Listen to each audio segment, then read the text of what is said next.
नमस्कार, मैं हूं ब्रजेश श्रीवास्तव और इस वक्त हम मौजूद हैं बुंदेलखंड में। बुंदेलखंड के लिए कहा जाता है कि पानीदार यहाँ का पानी और आग यहाँ के पानी में। ये है बुंदेलखंड की अपनी कहानी और कहते हैं बुंदेलखंड में एक से एक बड़े भौकाली हुए और इस वक्त हम भौकाल टाइट है कुछ समझने के लिए पहुंचे हैं बांदा में और बांदा में ये समझेंगे कि आखिर यहाँ पर इस बार सियासत में किसका भौकाल टाइट है और इस वक्त क्या सियासी नज़ारे इस बुंदेलखंड में नजर आ रहे हैं। अगर इस बुंदेलखंड की पृष्ठभूमि को समझें तो यहाँ पर अलग अलग तरीके की राजनीति रही और सबसे बड़ी बात यह है कि भूख, गरीबी, पलायन, वो तमाम यहाँ की समस्याएं रहीं। लेकिन उसके बावजूद क्या बुंदेलखंड की कुछ तस्वीर बदली है? क्या बुंदेलखंड के चुनावों में कुछ हालात बदले हैं? इसको समझने की कोशिश करेंगे। शुरुआत सत्ताधारी दल के साथ होगी। एक चीज ये बताइए धर्मेंद्र जी, बुंदेलखंड को राजनीति खूब हुई, यहाँ पर किसानों की आत्महत्याओं से लेकर पलायन तक बड़े बड़े मुद्दे रहे, पानी यहाँ का सबसे बड़ा मुद्दा रहा। क्या आपको लगता है नगर में जो चुनौतियां थी उसको आप पार कर पाए? क्योंकि आपकी यहाँ पर नगर में सरकार नहीं रही, पर 2 इंजन तो आपके पास रहे ना। नहीं, जो 2 इंजन हमारे पास रहे, उन 2 इंजनों के कामों की अगर बात करें तो जल की समस्या, पेयजल की भीषण रही। आज़ादी के बाद से लगातार आपको पिछली सरकारों में भी देखा होगा कि बुंदेलखंड का दुर्भाग्य रहा कि ट्रेन से पानी आता रहा यहाँ।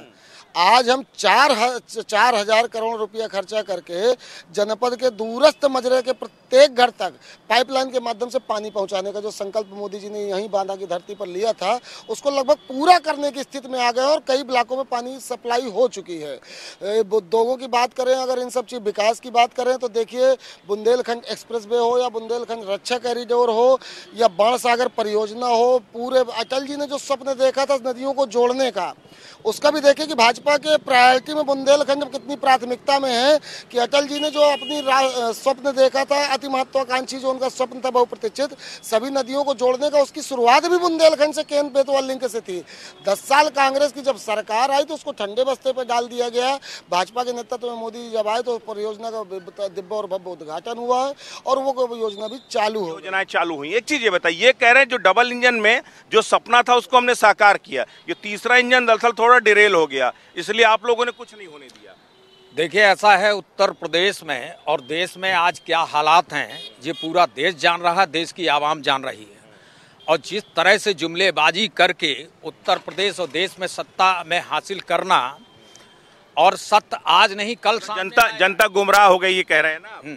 और उत्तर प्रदेश में क्या काम हुआ है, ये आज जो फीता काट रहे हैं माननीय अखिलेश यादव जी की सरकार में, जो भी कर रहे हैं, इकाना में गए, वहाँ पहुँचे, या जो भी चीज़ें हैं उत्तर प्रदेश में, गंगा माँ के नाम पर उत्तर प्रदेश में कोई काम नहीं हुआ सिर्फ लूट के अलावा। और रही बुंदेलखंड में पेयजल की समस्या की, तो पेयजल की समस्या आज भी गंभीर है और समस्या के नाम पर सरकार सिर्फ जुमलेबाजी करती है और धरातल पे कितना काम हो रहा है। बेरोजगारी चरम सीमा पे है, किसानों की सच्चाई नहीं है। आज किसान अपने जो मेन उनका जो इतना बताइए ना कि आपने जो नगर के लिए जो संकल्प लिया था, ठीक है, वो आप कितना पूरा कर पाए? नगर के लिए इससे पहले भाजपा का यहाँ से चेयरमैन रहा, अध्यक्ष रहा। अरे अभी तो अभी नहीं, नहीं, एक मिनट रुकिए। सपा का यहाँ पर वर्तमान में चेयरमैन है, एक बार फिर से दावेदारी कर रहे हैं, करप्शन से लेकर तमाम तरह के आरोप लगे जो है, बावजूद उसके दोबारा वही, वजह क्या है? जनता जानती है, हर कोई जानता है, करप्शन के जितने भी आरोप लगे, सिद्ध क्या हुआ? हर किसी आदमी के पीछे पड़ के कई बार इन्होंने जो उसके ऊपर आरोप लगाए, लेकिन सिद्ध कुछ नहीं कर पाए। मैं आपके चैनल के माध्यम से सिर्फ एक बात कहना चाहता हूं कि जनता देख रही है, पूरा उत्तर प्रदेश देख रहा है, महंगाई और भ्रष्टाचार इतना बढ़ चुका है, बेरोजगारी इतनी बढ़ चुकी है कि नौजवान विक्षिप्त अवस्था में आ चुका है। पूरे उत्तर प्रदेश में आज के डेट में सब लोग देख रहे हैं, आप भी देख रहे हैं, जगह जगह जा रहे हैं। पूरे उत्तर प्रदेश में समाजवादी का परचम लहरा रहा है और परचम तो काम बोलता है, अखिलेश आ रहे हैं तो 22 में भी चल रहा था, लेकिन चल रहा था वो जादू, वो क्या जादू हुआ? फिर से तो नहीं जादू हो जाएगा अब ये मुझे नहीं मालूम, लेकिन मैं आज, आप भी घूम रहे हैं, हम भी घूम रहे हैं पूरे प्रदेश में। मैं सिर्फ एक बात कहना चाहता हूं कि पूरे उत्तर प्रदेश में और बांदा में भी समाजवादी पार्टी का परचम लहरा रहा है। समाजवादी का परचम, राजेश भाई, समाजवादी का परचम लहरा रहा, वो कह रहे भगवा तो हमारा हर जगह फहर ही रहा है, आपके पास कुछ है क्या? देखिए, हमारे पास अभी तक कुछ नहीं था। ऊपर आपने जैसे बताया कि डबल इंजन की सरकार और तीसरी सरकार, तो ये लोग 5 साल सपा के लोग बैठे रहे, चेयरमैन बने हुए, और विधायक भी रहे, इनकी सरकार रही। आपका बड़ा इंजन था, आपने इन्हीं लोगों को, जिसको बैठे रहे जो है, इन्हीं लोगों को दौड़ाया आप लोगों ने जो है। नहीं, यही दगा दे गए, यही दगा दे गए। लेकिन मैं इनकी बता रहा हूँ कि इन्होंने क्या विकास किया। 5 साल इन्होंने चूहा बिल्ली का खेल खेला, उसके ऊपर आरोप लगाते रहे, उसके ऊपर आरोप लगाते रहे। बांदा का किसी प्रकार का कोई विकास नहीं हुआ, सिर्फ इनका अपना स्वयं का विकास हुआ है, और फिर से वोट मांगने आ गए हैं। जनता इनको जवाब देगी। रही साफ सफाई की, तो आप देख चले जाइए, किसी भी कॉलोनी में चले जाइए, काशीराम कॉलोनी, इंदिरा नगर आप बगल में चले जाइए, कितना जल भराव है, नालियां खचाखच भरी हुई हैं, कहीं कोई सफाई। सैंपल, चुनाव से पहले सैंपल तो बन गया है कुछ, आई लव बांदा जो है, ये तो सब देखिए, ये सरकारें हैं, डमरूबाज सरकार, डमरूबाजी का इनका काम है, सिर्फ डमरू बजा बजा के गुमराह चूतिया बना देते हैं। और ये बताओ, ये तो गुमराह कर दे रहे हैं, आप लोगों ने तो 50 साल तक गुमराह किया, फिर जनता क्या सच जान गई? गुमराह किया होता तो आज आप कुछ ये देख नहीं रहे होते। गुमराह नहीं किया तो जनता हाशिए में। जिस देश में सुई नहीं बनती थी, आज इसका मिसाइलें बन रही हैं, हेलीकॉप्टर बन रहे हैं, जहाज बन रहे हैं। तो कह रहे हैं सब हम बना रहे हैं। अरे अब वही बात है, 50 साल जब हम रहे तो इन्होंने कहाँ से बना दिया? भैया कि ये बताइए, 50 साल कह रहे हैं ये रहे, सब कुछ इन्होंने किया, और आप लोग केवल ये भी है, ये सपा भी यही आरोप लगा रही है, आप भी ये भी आरोप लगा रहे हैं कांग्रेस वाले की रीब्रांडिंग कर रहे हो खाली आप लोग। नहीं, रीब्रांडिंग नहीं कर रहे हैं। ये तो जनता जानती है, पब्लिक जानती है कि कर कौन रहा है। 2014 के पहले क्या था, आज बदलाव क्या है। तो मतलब सब कुछ आपने किया? नहीं, सब कुछ नहीं किए, लेकिन बहुत कुछ हम लोगों 2014 के बाद बदलाव आया, बहुत कुछ बदलाव आया है। एक चीज राम भाई, एक चीज ये बताइए, यहाँ पर जो नगर का चुनाव है, नगर को लेकर के बात है, सब बड़े बड़े दावे कर रहे हैं, आपको लगता है हकीकत में इस नगर की सूरत कुछ बदली है? सूरत क्या बदल गई, एकदम से माहौल ही बदल गया। मतलब कैसा माहौल बदल गया? आप स्वयं जहाँ पे खड़े हैं, आप स्वयं देख रहे हैं कि ये यही महाराणा प्रताप चौक बिल्कुल से बदबू का होती थी। यहाँ पे सपा कार्यालय होता था, मार लफंगे और दुनिया के लोग खड़े होते थे। बीजेपी तो वैसे भी सैंपल बनाने में माहिर है ना, एक सैंपल खड़ा करके उसी से नहीं, ऐसा नहीं है, ऐसा नहीं है। बीजेपी काम करती है, काम में भरोसा रखती है, काम करती है, गुंडा माफियों पे काम करती है या काम लगाती है? नहीं, काम लगाती है। किसका? गुंडा माफियों का काम लगाती है। माननीय योगी जी ने कहा है कि मैं धूल मिटा दूंगा। किनको? क्यों? मिट्टी में मिला दूंगा, मिट्टी में मिला दिया, उसके बाद भी बहुत सारे लोगों को, आपके नेताओं को भी दर्द हो रहा है, समाजवादी पार्टी के नेताओं को भी दर्द। देखिए, इन्होंने किसी को नहीं मिलाया, इन्होंने वोट के लिए मिलाया है। ब्राह्मणों के ऊपर वोट के लिए आप लोग भी मिला देते, जब ब्राह्मणों के लिए और मुसलमानों के टारगेट बनाया है, एक बिरादरी। क्या मुसलमान वाकई में टारगेट? बात क्या है, ये लोग जो है सिर्फ समाज में आपसी जहर घोलना, प्रतिशोध की राजनीति करना, ये इनका सिर्फ काम है। और ये सिर्फ लतीफे सुनाते रहे 8 साल से, और तिलिस्मी सपने। जनता क्यों लतीफों पर यकीन कर जा रही है? जनता बेवकूफ है क्या? नहीं, जनता का, अब जनता जब अपने फैसले में आती है तो ईडी और सीबीआई के धमकी देते हैं, सरकारी तंत्र का दुरुपयोग करते हैं। अरे भाई, क्या है ये जो महाराणा चौक है, इसका तो विकास पहले हो चुका था, ये तो प्रतिशोध की भेंट चढ़ गया। ये महाराणा चौक प्रतिशोध की भेंट चढ़ा हुआ है, विकास तो पहले हो चुका था। इनके करनी और कथनी में बहुत अंतर है। अच्छा, एक मिनट, ये बताओ, आप लोग जो है, सबसे बड़ी बात ये है कि जब ये काम लगाते हैं तो आप लोगों को दिक्कत क्यों होती है? हमें क्या, पूरी जनता को दिक्कत होती है। मैं अभी राम भाई की एक बात जो इन्होंने बोली, वो अमराजित भाषा, उसका मैं विरोध करता हूँ कि यहाँ पर चौराहे में लफंगे और गुंडे आते थे, तो समाजवादी पार्टी के लोग जो काम जमीन में करते हैं वो दूसरा कोई नहीं करता। और एक बात और कह के, पीछे कार्यालय होकर रोक नहीं पाए उनको, लफंगों को। और इसी चौराहे में जो बदबूदार चौराहा ये बोलते थे, यहीं पर इन्होंने अपना विकास किया है, और उसी बदबू में बैठ के। दूसरा एक बात और कहना चाहता हूँ मैं कि पूरे उत्तर प्रदेश में बाबा रे बाबा, समाजवादी पार्टी से जबरदस्त फाइट है। भोकाल क्या है? टाइट है, भोकाल टाइट है। किसका भोकाल टाइट? भोकाल आप देख रहे हैं, गुंडा माफिया जो कहते हैं कि खत्म कर देंगे। इन्होंने गुंडा पैदा किए हैं, ये आप लोग अच्छे से जान रहे, चाहे अतीक अहमद वाले कांड हो। तो मतलब नहीं मारना चाहिए था, नहीं मारना चाहिए। अदालत किस लिए बनी है? वो ठोकते रहे और आप उन्हें बिरयानी खिलाते रहो, यही ना? बिरयानी वो प्रधानमंत्री जी ने पाकिस्तान में जाके खाई है, प्रधानमंत्री जी ने पाकिस्तान में जाके बिरयानी खाई, तब किसी को दर्द। एक चीज बताओ, नियम कानून संविधान सब खत्म कर दोगे? गुंडे कौन पालता रहे समझिए, हम गुंडों को खत्म कर रहे हैं। ये गुंडों को 3 गुंडे तो पैदा, 2 को मारा, 3 को पैदा। ना, ये गुंडों को विधायक बनाते रहे, सांसद बनाते रहे, चाहे मुख्तार अंसारी की बात हो, चाहे अतीक अहमद की बात हो, और सिर्फ एक व्यक्ति को नहीं, इस पूरे कुनबे को इन्होंने देश की पंचायतों पर और प्रदेश की पंचायतों पर बैठाते रहे। इससे सशक्त संरक्षण का मामला क्या हो सकता है? ये बताओ, आप लोग उन्हें विधायक सांसद बनाते रहे और कहीं ना कहीं जो देखिए विधायक जी भी आ गए, विधायक जी का नाम लिया, विधायक जी भी आ गए। मतलब जो आप लोग अपराधियों को बनाते रहे, अब अपराधियों पर कार्रवाई, दर्द क्यों हो रहा है? आज बीजेपी में इतने एमएलए सांसद गुंडे हैं, मतलब क्या कहना चाह रहे हो? सुन लीजिए, नहीं जो धरातल और इसकी सच्चाई, बीजेपी में आने के बाद सब दूध के धुले हो जाते हैं। और अगर वॉशिंग मशीन है यार, नहीं, अरे है तो कितने दिन तक वॉशिंग मशीन रहेगी? और परिवर्तन संसार का नियम है, परिवर्तन सुनिश्चित है। और उत्तर प्रदेश में आगाज निकाय चुनाव से हो चुका है और महापरिवर्तन होने जा रहा आगामी लोकसभा के लिए और आगामी विधानसभा के लिए, और जल्द से नस्तानाबूद हो जाएगी जो धरातल पे ये अत्याचार जुल्म जाती कर रहे हैं। विधायक जी, एक मुद्दे पे आपके ऊपर आरोप लगता है कि आपने जो यहाँ का चेयरमैन था उसको कभी काम ही नहीं करने दिया, इसलिए वो कुछ परफॉर्म नहीं कर पाया। एक बात सुनिए, नगर पालिका एक स्वतंत्र संस्था है और जिस चेयरमैन ने पिछले 5 साल तक जिसके खिलाफ उसी के सभासद, उसी के पार्टी के सभासद धरना प्रदर्शन किए, पीछे से आप ही लोग खड़ा कर देते हैं उन्हें, जो है फिर वही कोई दूध पीता बच्चा नहीं है। सभासद भी अपने अपने वार्डों से चुनकर आते हैं और उनका ये अधिकार है कि अपने वार्डों के विकास के लिए लड़ाई लड़ें। एक बात सुन, उन्हीं की विचारधारा के सभासद थे, भारतीय जनता पार्टी विपक्ष में था नगर पालिका में।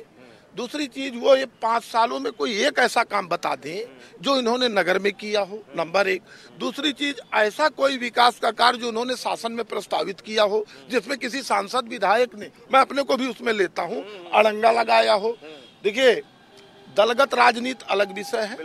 क्षेत्र के प्रतिबद्ध के लिए प्रत्येक जनप्रतिनिधि को प्रतिबद्ध होना चाहिए और ये संकल्पित होना चाहिए कि एन के एन प्रकारेण विकास की गंगा हमारे क्षेत्र में बहे। जनता इसी आशा और विश्वास के साथ हम लोगों को चुनती है। हम वहाँ पर डमरू बजाने के लिए नहीं बैठते। बोल रहे थे, कह रहे थे केवल डमरू बजाते हैं खाली, और कुछ नहीं। डमरू बजाने के लिए नहीं बैठते। नंबर 1, देखिए, उनके गांव से मैंने बता दिया, पोल खुल गई, खुद स्वीकार किया। सफाइयों को भी बता दीजिए ना, ये लोग भी नहीं मान रहे। देखिए, इनके पास कुछ नहीं है, इनके पास कुछ नहीं। तो बेचारे हैं वो, जो है वो जब कहोगे मान, ये हाल मान लेंगे। साल में हर 5 साल में एक नारा नगर पालिका में लड़े। कसम नहीं खाते हैं हम, मंदिरों में कसम नहीं खाते हैं। विधायक जी सामने बैठे हैं, निम्नी तक रोड बनवाई है, मगर मंदिर आज भी तहस नहस है। क्यों? वो क्योटो का एक धर्मशाला है और कह क्या थे, मैं विधायक जी के सामने कह रहा हूँ। विधायक जी, जो काम नगर पालिका का है वो विधायक ने किया, पूछ लो। भैया वो कह रहे हैं नगर पालिका तक का काम, नो, अब हमसे क्या क्या करोगे? अरे विधायक जी की शिलालेख लगी हुई है उनपे, निम्नी तक उन्होंने उद्घाटन किया है और मैंने प्रस्ताव भी भिजवाया था। उन्होंने कहा था कि मैं मंदिर में जीर्णोद्धार करूंगा, मगर आज तक वो हालात पे। अच्छा, एक मिनट जी, एक प्रश्न का मैं आपसे उत्तर लेता हूँ। शहर में गलियां बनवाना, नाला बनवाना, नाली बनवाना किसकी जिम्मेदारी है? पहले यही पूछ लीजिए। नगर पालिका के लिए यह। लेकिन एक सेकेंड, नंबर 1, 5 साल उसने दम करके काम किया, नगर पालिका को लूटने का काम किया और डमरू बजा बजा करके रोने का काम किया। 5 साल तक आप लोगों के प्रत्याशी ने केवल लूटने का काम किया। इससे पहले भी विनोद जैन थी, भारतीय जनता पार्टी से नगर चेयरमैन थी और उत्तर प्रदेश में सरकार अखिलेश यादव जी की थी। और विनोद जैन ने सिर्फ बांदा नगर पालिका को, जो कि बीजेपी से थी, लूटने का काम किए। और आप लोगों ने सीज किए थे? सुन लीजिए, नहीं किए, किसी के नहीं किए। सुन लीजिए, जिस तरह का विधायक जी आरोप लगा रहे हैं ये निराधार है। और आज मिले थे ये लोग, आपस में कह रहे हैं कि मिले थे ये लोग, बीजेपी विनोद जैन कांग्रेस को नहीं सपा ऐसा है, नहीं कह रहे, क्योंकि विनोद जैन भाजपा से एक सेकेंड, भाजपा की चेयरमैन थी, हम मान गए, सपा की सरकार थी। ये महोदय जो आज बता रहे हैं, इन्होंने कोई तत्समय शिकायत की थी क्या? इन लोगों ने चुनाव का मौका इसलिए कर रहे हैं। मेरी बात तो सुनो, उस समय इन लोगों को अगर उन पे भ्रष्टाचार दिख रहा था और ये इतने ही पाक सभी तो पवित्र थे, तो इन लोगों पे उन पे कार्रवाई करना था। इनकी सरकार थी। हमने तो 2 बार मोहन साहू के पावर्स ऑफ सीज किए हमारी सरकार ने। कमिश्नर और डीएम ने जांच रिपोर्ट भेजी, उन्हीं के सभासदों ने शिकायत की, शिकायत के आधार पर जांच हुई। इन्होंने क्या किया? ये इसके बाद एक मिनट मुझे सिर्फ इतना बता दीजिए, मुख्यमंत्री जी जब निकाय चुनाव में कन्वेंसिंग के लिए निकलते हैं जनसभाओं में, वो कहते हैं यूपी में नो कर्फ्यू, नो दंगा, सब चंगा। चुनाव नाली सड़क खड़ंजा को बुनियाद पर है, लेकिन चुनाव आप दंगा और चंगा पे लड़ रहे हैं। क्या आप पोलराइज कर रहे हैं क्या? ना, देखिए एक बात सुनिए, डेवलपमेंट भी चल रहा है और उत्तर प्रदेश की जो 10-20 साल से पीछे एक आम छवि बन गई थी कि यहाँ कब कोई टांग ले जाए, कब किसका मर्डर हो जाए, कब बहु बेटियां उठ जाएं, तो एक कानून व्यवस्था के नाम पर उत्तर प्रदेश में जो एक धब्बा था, आदरणीय योगी आदित्यनाथ जी के नेतृत्व में उस धब्बे को धुला गया। प्रदेश की एक इमेज बनी। हर चुनाव से पहले एक बड़ा धब्बा लेके आते हैं, उसको वॉश आउट कर देते हैं, उस पे पूरा चुनाव आपने। ये बांदा में बता दें कोई ऐसा कांड है क्या? कुछ बांदा कौन सा काम, किस तरह का पूछ रहे हैं?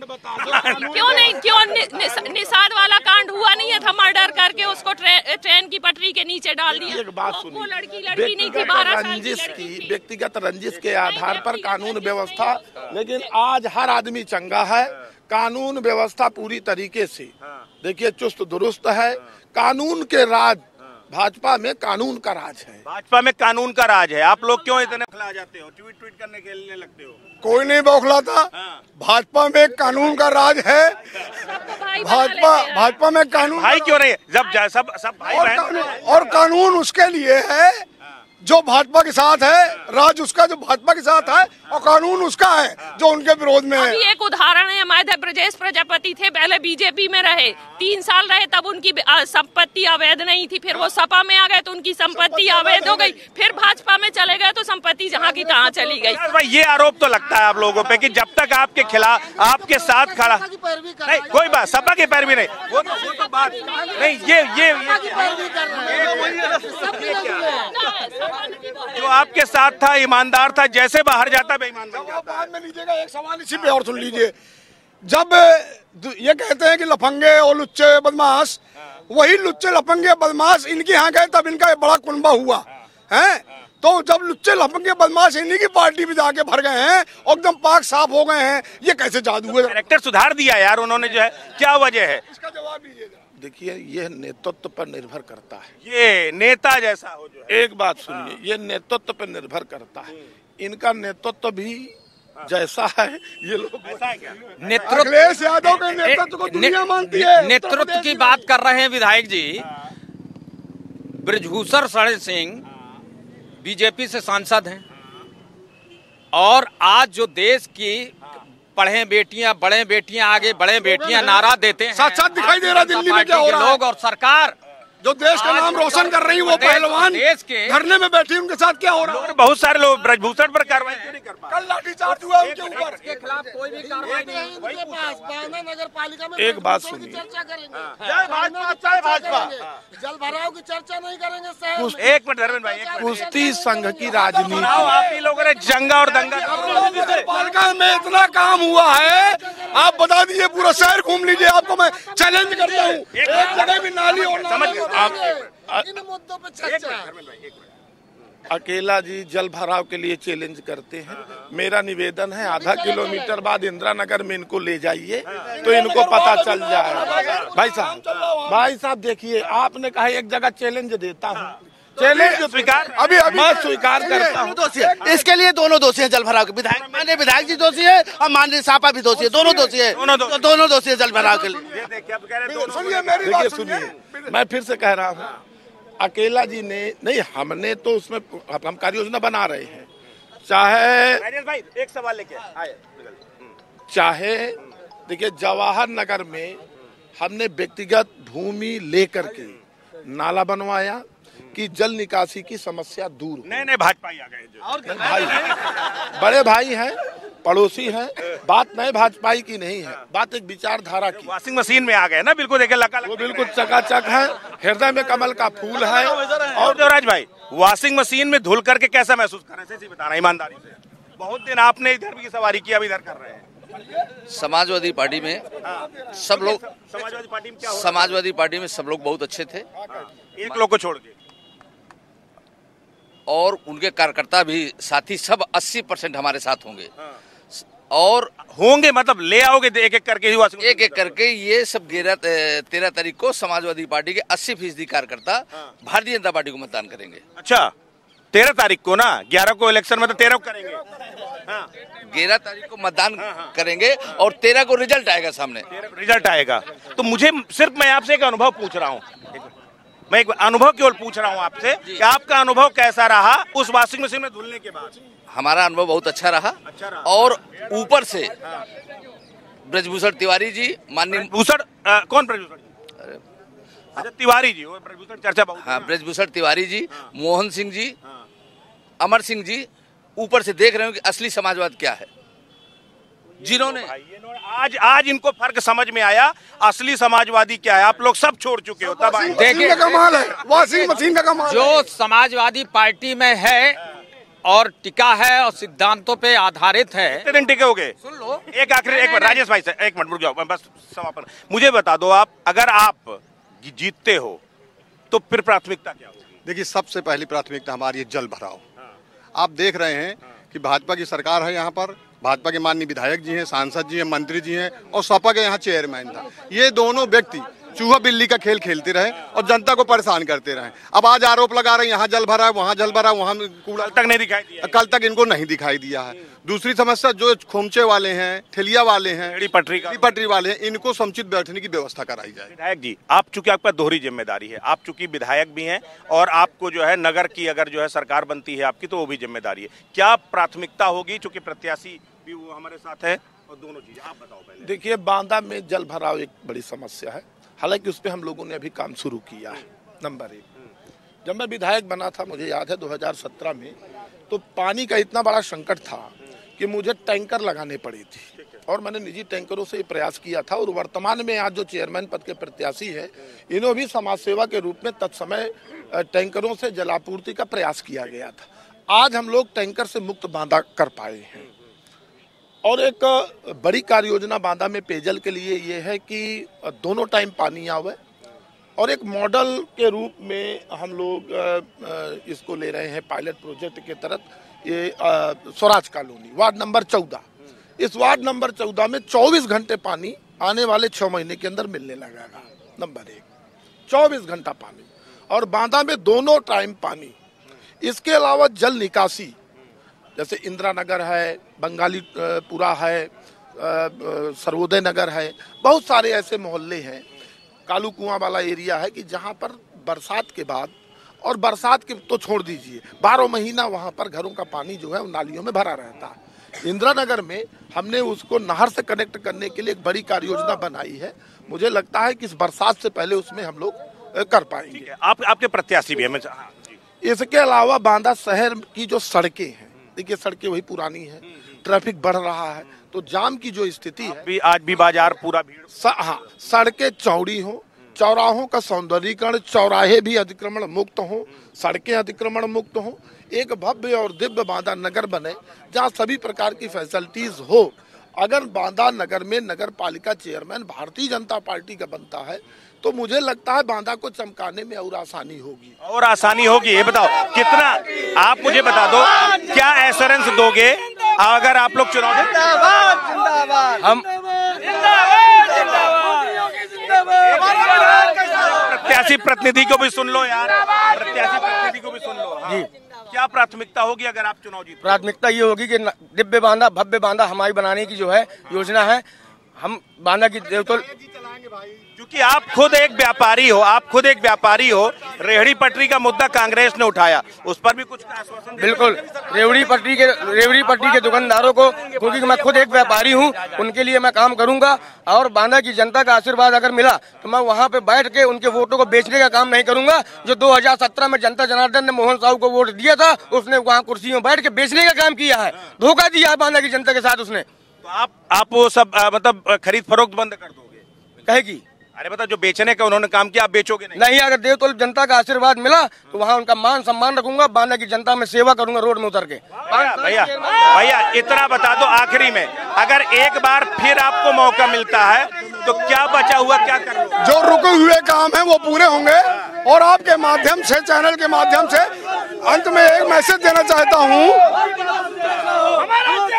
पूरे बाबा रे बाबा प्रदेश में सपा से फाइट है और माहौल बहुत टाइट है। बिल्कुल, आप देखिए ये है बांदा की जनता, और बांदा की जनता कहती है कि देखिए मुद्दा कोई भी हो, लेकिन बुंदेलखंड और खास करके बांदा का विकास सर्वोपरि मुद्दा है, और इसी को लेकर आरोप प्रत्यारोप भी लगातार लग रहे हैं। अब कौन जीतेगा कौन हारेगा ये तो आने वाला वक्त बताएगा। फिलहाल बांदा से इस खास पेशकश में बस इतना ही। कल हम फिर मिलेंगे किसी और शहर में। नमस्कार।